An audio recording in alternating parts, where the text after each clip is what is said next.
ऋतुराज गायकवाड़ और संजू सैमसन को जब टीम से बाहर किया गया तो सोशल मीडिया सवालों से भर गया।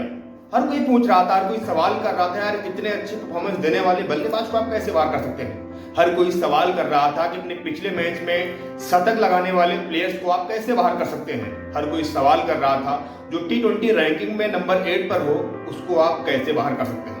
बिल आपने देखा कि जिस तरीके से ये पूरी टीम चुनी गई उसके बाद लगातार बवाल सवाल ये लोग मस्ती रहे, सोशल मीडिया पूरा सवालों से भरा रहा। उसके बाद जब श्रीलंका टूर के लिए पहली प्रेस कॉन्फ्रेंस की अजीत अगरकर और गौतम गंभीर ने, तब उन्होंने कुछ बड़ी बातें कही थी और वो बातें कही जिसपे आप देखेंगे तो 2-1 दिनों में बवाल मचना लगभग तय है, क्योंकि ये सोचा गया था कि जब टीम में चयन नहीं किया गया है तो हो सकता कोई गंभीर वजह इसकी रही और उस गंभीर वजह को गौतम गंभीर क्लियर करेंगे, लेकिन उन्होंने कुछ नहीं कहा।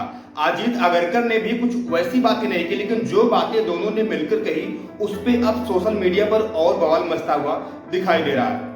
वैसे भी आप देखेंगे तो यार ऋतुराज गायकवाड़ को बाहर करने कोई लॉजिक नहीं बनता। वो प्लेयर जो T20 में जिस नंबर पर आपने खिलाया उस पर अच्छा परफॉर्मेंस दिया, आपने अगर ओपनिंग करवाई तो उसने शतक लगाया, आपने नंबर 3 पर खिलाया तो उन्होंने 77 रन बनाए, आपने नंबर 4 पर खिलाया तो उन्होंने 49 रन बनाए। यानी कि आप अंदाजा इस बात से लगाइएगा कि T20 रैंकिंग में टॉप 10 में है, 8वें नंबर पर उनकी पोजीशन है। उसके बाद भी जब श्रीलंका के लिए टीम चुनी जाती है तो वहां पर ऋतुराज गायकवाड़ का नाम नहीं होता है, ओपनर में केवल शुभमन गिल और यशस्वी जायसवाल का नाम होता है। इनफैक्ट टीम इंडिया वहां पर बैकअप प्लेयर को नहीं लेकर जाती, यानी कि आप स्पष्ट रूप से आप कह सकते हैं अगर वहां श्रीलंका में शुभमन गिल और जायसवाल का प्रदर्शन बेकार रहा तो ये टीम उन्हीं के साथ खेलेगी। बहुत सारे सवाल उठ रहे थे, सवाल संजू सैमसन को लेकर उठ रहे थे। भैया आप ये बताइए, साफ सी बात है कि यहाँ पर सैमसन ने अपने पिछले मुकाबले में साउथ अफ्रीका के खिलाफ शतक लगाया था, तब गौतम गंभीर जो है वो कोच नहीं थे, लेकिन तब यही गौतम गंभीर ने कहा था कि अब समय आ गया है जब संजू सैमसन को एक लंबा मौका देना चाहिए, संजू सैमसन को चुटपुटिया मौके नहीं देने चाहिए। अब आप टीम इंडिया के हेड कोच बन गए तो आपने सीधे उनको बाहर का रास्ता दिखा दिया और उसके बाद जब आपने इतनी बड़ी बात कही थी और जब यहाँ पर संजू सैमसन ने शतक लगाया था तो आपको बता दें कि प्रेस कॉन्फ्रेंस में जिस तरीके से अजीत अगरकर ने कहा, यार देखो कोई खिलाड़ी ड्रॉप होता है तो बुरा लगता है।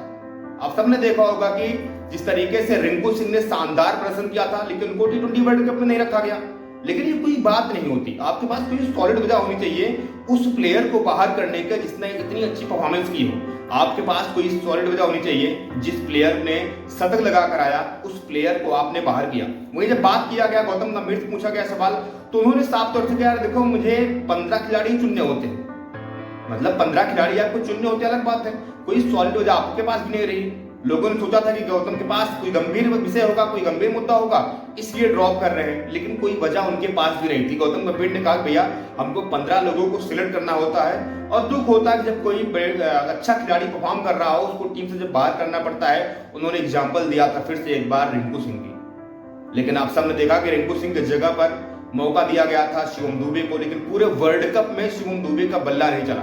आपने उनसे गेंदबाजी नहीं करवाई, वो तो किस्मत अच्छी थी हम लोगों की, हम मैच जीत गए, हम टूर्नामेंट हम T20 वर्ल्ड कप जीत गए, नहीं तो कहीं न कहीं सबसे बड़ा सवाल उठता शिवम दुबे के सिलेक्शन पर। वहां पर भी हर बारी देखकर आप देखेंगे तो रिंकू सिंह की याद आ रही थी, लेकिन जिस तरीके से श्रीलंका के लिए जब टीम इंडिया का चयन होता है तो जब उसमें ऋतुराज गायकवाड़ और साथ ही साथ संजू सैमसन नहीं होते हैं तो एक बड़ा सवाल खड़ा होता है।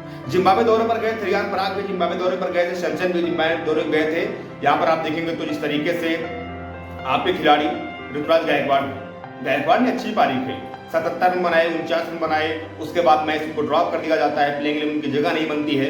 हालांकि आप देखेंगे तो रवि बिश्नोई को भी जब वो नंबर 1 गेंदबाज से तभी उनको ड्रॉप किया गया था, लेकिन उस समय मुद्दा यह था कि रवि बिश्नोई की जगह हमको कुलदीप यादव खिलाना था। ध्यान दीजिएगा कि रवि बिश्नोई जब दुनिया के नंबर 1 T20 गेंदबाज थे तब उनको टीम से ड्रॉप किया गया था और कुलदीप यादव को टीम में मौका दिया गया था। हालांकि कुलदीप यादव ने बेहतरीन प्रदर्शन किया था, लेकिन क्या यहाँ पर आप बैकअप खिलाड़ी के रूप में नहीं लेकर जा सकते थे? क्या ऋतुराज गायकवाड़ को बतौर ओपनर आप बैकअप खिलाड़ी के रूप में नहीं रख सकते थे? अगर मान लीजिए यहाँ पर शुभमन गिल जिनका फॉर्म उतना अच्छा नहीं है, रनों वाले समय वो खेल रहे हैं, जिम्बाब्वे पूरी सीरीज में उन्होंने कुछ कारनामा नहीं किया। जायसवाल हालांकि अच्छे प्लेयर है, कोई डाउट नहीं किया जा सकता, लेकिन उसके बावजूद अगर आप एक बैकअप खिलाड़ी रख लिए होते तो इसमें शायद कुछ होता ना। हाँ फिलहाल आप देखेंगे तो वनडे में जिस तरीके से ऋषभ पंत की वापसी होती है बहुत अच्छी बात है। ऋषभ पंत एक अच्छे प्लेयर है, लेकिन पिछले 10 इनिंग उठाकर देखेंगे तो ऋषभ पंत से अच्छे जो स्कोर है, जो रन है वो संजू सैमसन के हैं। पिछले 10 इनिंग उठाकर देखेंगे तो जायसवाल और शुभमन गिल से अच्छे यहाँ पर स्कोर हैं ऋतुराज गायकवाड़ के। पिछली 7 इनिंग में देखेंगे तो ऋतुराज गायकवाड़ ने 356 रन बनाए हैं, उसके बाद उनको टीम में चयन नहीं किया जाता, उनको टीम में जगह नहीं मिलती। टॉप 15 छोड़िए, वहां पर उनको ऑप्शनल खिलाड़ी के रूप में भी टीम में जगह नहीं मिलती। फिलहाल देखा जाएगा कि इनके इस बात पर जो उन्होंने कहा कि 15 खिलाड़ी ज्यादा नहीं चुन सकते, इस पर क्या आगे होगा